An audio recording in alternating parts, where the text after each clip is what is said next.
Hello दोस्तों, तो कैसे हो आप सब। आई होप सो आप सब अच्छे होंगे। इस क्लास में हमने जो 10th के नोट्स जो लाइफ प्रोसेस हमारा चैप्टर चल रहा है, तो उसमें हमने अभी तक न्यूट्रिशन का पार्ट कवर कर लिया था। तो आज हम करते हैं रेस्पिरेशन से रिलेटेड टॉपिक। ये इसी का सेकेंड पार्ट है, इसी चैप्टर के अंदर आता है। तो हमारा ये पार्ट 3rd है। So let's start respiration, the process by which, एक ऐसे प्रोसेस जिसके अंदर the food is burned in the cells of the body with the help of oxygen to release energy. It take place in the mitochondria of the cells. Food जो होता है वो क्या होता है, बर्न होता है सेल्स के अंदर। जो फूड जो बर्न होता है वो क्या करते हैं, with the help of oxygen के हेल्प से एनर्जी को रिलीज करता है, जो कि सेल्स माइटोकॉन्ड्रिया के अंदर होता है। माइटोकॉन्ड्रिया जिसको हम power house of the cells कहते हैं। The energy release during respiration is use to make ATP molecules. जो एनर्जी रिलीज होती है रेस्पिरेशन में वो क्या बनाते हैं, जो एनर्जी रिलीज होती है during respiration is use to make ATP molecules. जो एनर्जी रिलीज़ की जाती है रेस्पिरेशन के टाइम पे वो क्या करती है, एटीपी मॉलिक्यूल्स को सिंथेसाइज करती है, जिसका मतलब नाम होता है एडेनोसिन ट्राइफॉस्फेट। ठीक है, एडेनोसिन ट्राइफॉस्फेट, जो कि एटीपी मॉलिक्यूल से मिलकर बनी होती है। पहले डाई बनते हैं, उसके बाद ट्राई बनते हैं, एंड इनऑर्गेनिक फॉस्फेट। ठीक है, एटीपी मॉलिक्यूल्स फिर से फॉस्फेट ऐड होता है, जिससे एटीपी मॉलिक्यूल्स बन जाते हैं फ्रॉम द रेस्पिरेशन, जिससे कि एनर्जी प्रोडक्शन होती है। नेक्स्ट आता है energy is stored in the cells. जो एनर्जी प्रोड्यूस होती है वो सेल्स के अंदर स्टोर हो जाती है in the form of ATP molecules. किसके फॉर्म में, एटीपी मॉलिक्यूल्स के फॉर्म में। When the cells need energy, जब सेल को एनर्जी की नीड होती है तो एटीपी मॉलिक्यूल्स क्या होते हैं, ब्रेक डाउन होते हैं। किसकी प्रेजेंस में, वाटर की प्रेजेंस में, टू फॉर्म एडीपी, और एडीपी बना देते हैं एंड एनर्जी इज रिलीज, और एनर्जी रिलीज हो जाती है। देखो, एटीपी के मॉलिक्यूल्स में मतलब सिंथेसाइज तो होती है, लेकिन जैसे ही एनर्जी की नीड होती है तो एडीपी के मॉलिक्यूल्स बन जाते हैं, जिससे कि एनर्जी की प्रोडक्शन होने लग जाती है। ठीक है, अब आता है types of respiration. That means it is of 2 types, aerobic respiration and anaerobic. देखो, एरोबिक में एयर आ रही है, दैट मीन्स ऑक्सीजन की प्रेजेंस होगी। एनारोबिक मतलब नो आ रहा है एक तरह से, दैट मीन्स एनारोबिक मतलब एब्सेंस ऑफ ऑक्सीजन। ठीक है, अब देखो एरोबिक रेस्पिरेशन में क्या होता है, takes place in the presence of oxygen. मतलब कब होती है, जब ऑक्सीजन की क्या होती है, प्रेजेंस होती है। इट प्रोड्यूसेस मोर एनर्जी, क्या करती है, एनर्जी प्रोडक्शन ज़्यादा होती है। The end product are carbon dioxide, water and energy. जो एंड प्रोडक्ट बनता है लास्ट में हमारा, जो जैसे कि फॉर एग्जांपल हम इनटेक करते हैं, वाटर मॉलिक्यूल्स भी होती है, एनर्जी भी रिलीज होती है, और CO2 हम रिलीज करते ही हैं। It take place in most organism, most of the organism में यही प्रोसेस होती है।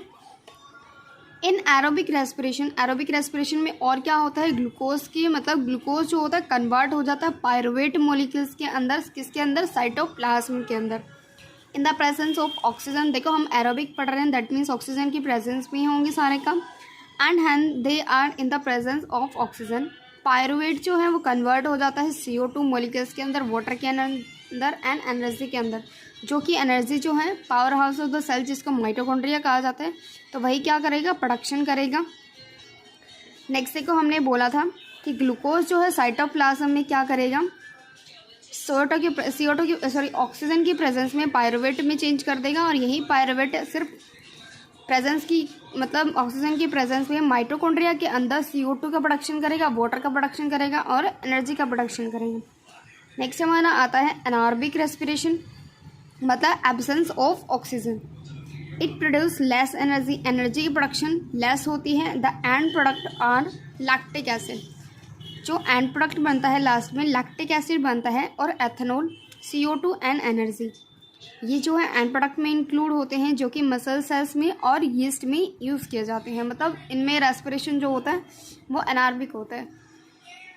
नेक्स्ट हमारा आता है इन anaerobic respiration in muscle cells glucose is converted into pyruvate. जो ग्लूकोज है वो पायरुवेट में कन्वर्ट हो जाता है, एब्सेंस ऑफ ऑक्सीजन।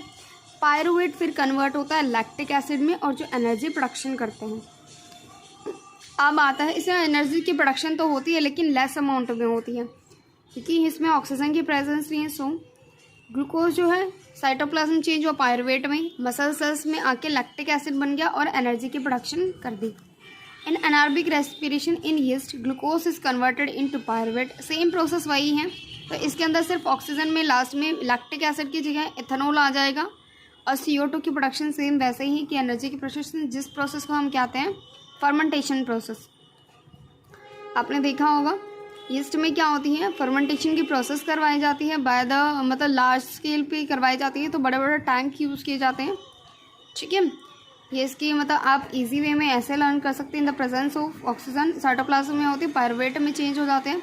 आगे पायरुवेट में जाते ही ऑक्सीजन की कमी आती है तो यीस्ट में एथेनॉल की प्रोडक्शन होती है और CO2 और एनर्जी की।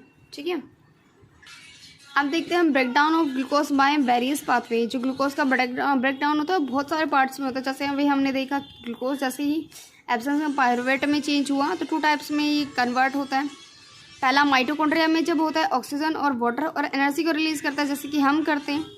मसल सेल्स में लैक्टिक एसिड की प्रोडक्शन करेगा और बाद में जो बच गया यीस्ट में किस चीज़ की करेगा, एथेनॉल और water ethanol, CO2 and energy की प्रोडक्शन करेगा। ठीक है, तो ये इजी वे में लर्न करने का तरीका था कि जो ग्लूकोज है वो कैसे कैसे ब्रेकडाउन होता है। नेक्स्ट हमारा आता है रेस्पिरेशन इन ह्यूमंस। अब ह्यूमंस जो है वो सांस कैसे लेते हैं भाई, नोस्ट्रिल से लेते हैं, हमें भी पता है। The main organs of the respiratory system are nostril, यही होते हैं, nasal cavity, pharynx, larynx, trachea, bronchi, bronchioles, lungs and diaphragm. ये आपको मैं डायग्राम के उससे बता दूंगी कि ये चीज़ें क्या होती है। ये आपको डायग्राम दिखाई दे रहा होगा, नेसल, माउथ, कैविटी। ठीक है, कार्टिलेज कहाँ होता है, डायफ्राम कहाँ होता है। ठीक है, देखो ये देखो, ये ब्रोंकियो होते हैं अंदर वाले, और जो ये ब्रोंकियल होते हैं, और जो मतलब बैलून की तरह स्ट्रक्चर होता है वो एल्वियोली होती हैं। लैरिंग्स हमारे वॉइस बॉक्स को कहा जाता है। फेरिंग्स के ऊपर कार्टिलेज प्रेजेंट होते हैं, इन्हीं को ट्रैकिया बोला जाता है। माउथ से नॉस्ट्रिल से हम सांस लेते हैं। ठीक है, अब देखिए एयर एंटर करती है थ्रू द नोस्ट्रिल। सबसे पहले हम सांस लेते हैं अपनी नाक से। ठीक है, जो नोस्ट्रिल हैं 2 बाहर, उनसे सांस लेते हैं, एयर एंटर करती है। The hairs and mucus traps are dust particles. जो हमारी मतलब नेजल के अंदर जो हेयर होते हैं वो क्या करते हैं, डस्ट पार्टिकल्स को बाहर रखते हैं। It then passes through the pharynx. ये क्या करता है, देन द फेरिंग्स के पास होता है, देन लैरिंग्स के पास जाता है, ट्रैकिया के अंदर, bronchi and the enter into the lungs. उसके थ्रू क्या है, धीरे धीरे ये इसका पैसेज है, यहाँ से यहाँ तक सांस जो है मूव करता है। अब आता है the trachea and enter the lungs. The trachea has the rings of cartilage. जो ट्रैकिया हमने आपको बताया था उसके ऊपर आपने गले के नीचे बिल्कुल देखा होगा कुछ कार्टिलेज रिंग्स जैसे छल्ले के टाइप में होते हैं, उनको ट्रैकिया बोला जाता है। कार्टिलेज होते हैं जो कि हमारी मतलब किससे बचाता है, कोलैप्स होने से, मतलब एक तरह से चिपकने से बचाता है हमारे ट्रैकिया को। अगर चिपक जाएगा तो ट्रैकिया के अंदर से एयर पार्टिकल्स कुछ भी पास नहीं होंगे। ठीक है, तो कार्टिलेज का काम यही था। तब bronchi divides into smaller tubes called bronchioles. जो ब्रोंकियाई होते हैं वो स्मॉल छोटे छोटे ट्यूब्स में डिवाइड होते हैं, जिनको ब्रोंक्यूल्स बोला जाता है। एट लास्ट वो टाइनी एयर सैक में प्रेजेंट होते हैं, उनको एल्वियोली बोल दिया जाता है। ठीक है, एल्वियोली होता है ये। The alveoli is supplied with blood vessels through which exchange of gases takes place. जो एल्वियोली का काम होता है वो होता है exchange of gases. The alveoli helps to increase the surface area for the exchange of gases. Alveoli क्या करते हैं, जैसे ही हम लंबा सांस खींचते हैं छोड़ते हैं तो वो सरफेस एरिया को इंक्रीज और डिक्रीज करने का काम करती है। देखो ये रहा, आपको ट्रैकिया दिखाई दे रहे हैं, ये इसके बाहर कुछ छल्ले से दिखाई देते हैं, इन्हीं को कार्टिलेज बोला जाता है। ये देखो, ये इस टाइप से होती है, ये बलून लाइक स्ट्रक्चर आपको दिखाई दे रही है, ये एल्वियोली होती है। ये इसके जो पार्टीशंस होते हैं, ये देखो एल्वियोली आपको दिखाई दे रही है। ये जो लंग्स को कवर करती है इसको हम प्लूरल मेम्ब्रेन कहते हैं, और जो इसके अंदर फ्लूइड प्रेजेंट होता है इसको प्लूरल फ्लूइड कहते हैं। ब्रोंकियल दिखाई दे रहे हैं आपको, जो नेटवर्क में जो ट्यूब से दिखाई दे रही है, ये हैं लंग्स हमारी दोनों। ये हैं रिब्स, बाहर के जो फेफड़े होते हैं जिससे कवर होती हैं ये हमारी लंग्स। ये है ब्रोंकस जहाँ से अटैच होता है मेन पार्ट्स। ठीक है, अब हम करते हैं मैकेनिज्म ऑफ ब्रीथिंग, मतलब हम सांस कैसे लेते हैं, कॉन्ट्रैक्शन कैसे होता है, रिलैक्सेशन। देखो when we breathe in air, जैसे ही हम सांस लेते हैं जो हमारी डायफ्राम की मसल्स है वो कॉन्ट्रैक्ट मतलब खिंच जाती है, मूव्स डाउनवर्ड, नीचे की तरफ जाती हैं। ठीक है, and the chest cavity expand, और जो चेस्ट कैविटी है वो एक्सपैंड होती है। ठीक है, और जो एयर है वो एंटर चली जाती है, मतलब अंदर चली जाती है लंग्स के, ठीक है, कॉन्ट्रैक्ट हुई और देन एक्सपैंड हुई। जैसे ही हमने बाहर निकाला सांस को तो हमारी जो मसल्स डायफ्राम है वो रिलैक्स मोड पे आ जाएगा रिटर्न, ठीक है। फिर से and the chest cavity contract, और जो चेस्ट कैविटी है वो कॉन्ट्रैक्ट हो जाती है और air goes out of the lungs, जिससे एयर जो है बाहर चली जाती है, ठीक है। ये इस टाइप से प्रोसेस है। पहले नोस्ट्रल से अंदर गया, नेसल कैविटी से, फिर pharynx, larynx, trachea and then bronchi, bronchi से फिर लंग्स में, लंग्स के अंदर पहुँचे ब्रोंकियल्स आता है, उसके बाद एल्वियोली, फिर ब्लड कैपिलरीज तक जाके पहुँचते हैं। अब देखो इनहेलेशन क्या होता है, एक्सहेलेशन क्या होता है। इनहेलेशन मतलब सांस का लेना, रिब्स का ऊपर उठना, डायफ्राम का फ्लैट हो जाना और जो वॉल्यूम है लंग्स के अंदर उसका बढ़ जाना। एक्सहेल मतलब बाहर निकालना, कॉन्ट्रैक्ट होती है, रिब्स जो होती है नीचे चली जाती है, आपने देखा होगा फेफड़े नीचे चले जाते हैं जब रिलैक्स होते हैं। वॉल्यूम क्या होती है, डिक्रीज हो जाती है, ठीक है। तो इस टाइप से ये प्रोसेस थी कॉन्ट्रैक्शन एंड रिलैक्सेशन। कॉन्ट्रैक्शन का मतलब होता है सिकुड़ना, ठीक है। तो आज का टॉपिक हमारा रेस्पिरेशन तक यहीं था। नेक्स्ट हम टॉपिक करेंगे, क्लास 10th के ही टॉपिक है, ठीक है। तो नेक्स्ट हमारा टॉपिक आएगा